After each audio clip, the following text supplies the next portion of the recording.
When Pierre Poilievre says we have to choose between fighting climate change and growing our economy, he's lying to us.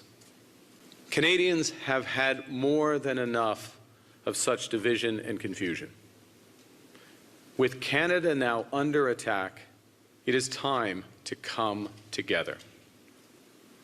And since Canada's current climate policy has become too divisive, it's time for a new, more effective climate plan that everyone can get behind. It's a plan that makes our economy more competitive, it grows good jobs today, and it will grow better ones in the future. You know, friends, there are literally billions of dollars of investment on the table and millions of jobs at stake. So here's how our new plan works. My government will immediately remove the consumer carbon tax.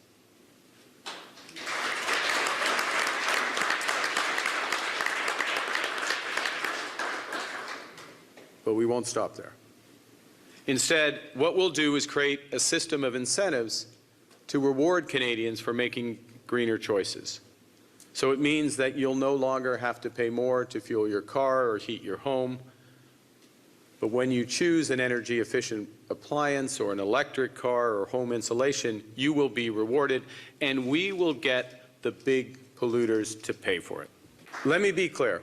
If we were only to remove the carbon tax, we'd create two problems. First, Canada's emissions would not decrease as rapidly as before. And secondly, most Canadian households would be worse off because of the end of the rebate. Pierre Poilievre, with his simplistic and misleading axe the tax, doesn't care about either problem. Now, that's possible because he doesn't really believe in climate change.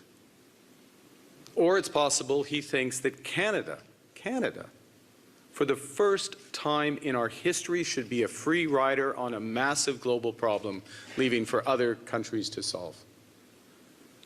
It's certainly clear that he doesn't really understand how important that money in the rebate is to hardworking families across the country. But we get it. We care.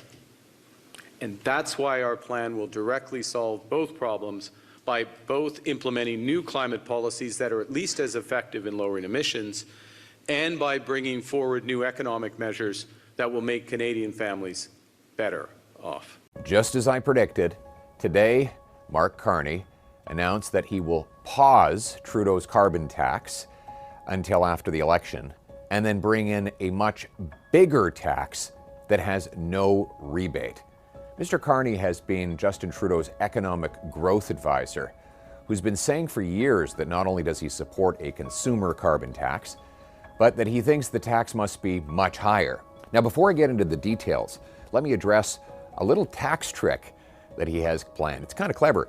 He's announced that he will pause the carbon tax for a few months right before the election to trick people into re-electing the Liberals. After the election, he will bring in a much bigger carbon tax when he no longer needs your vote, but still needs your money.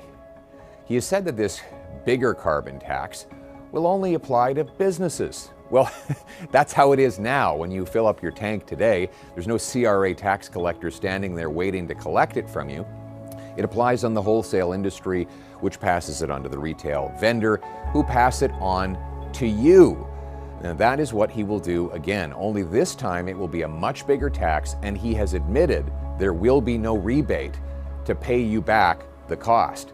He has called it a shadow carbon tax. Listen. Use effectively a shadow carbon price. You know who will love this idea? President Donald Trump.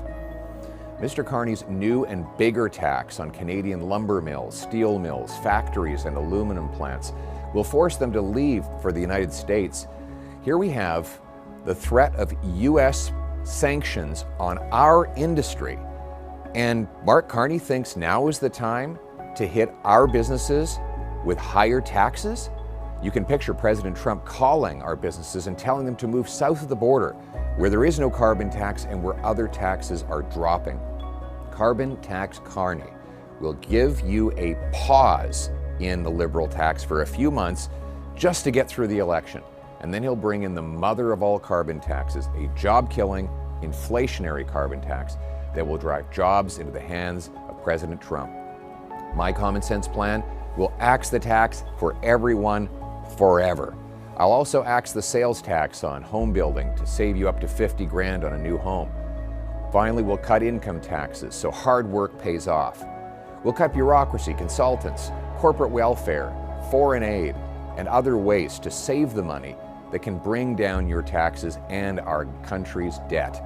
We must immediately pass a massive bring-it-home tax cut on work, investment, energy, home building, and making stuff in Canada.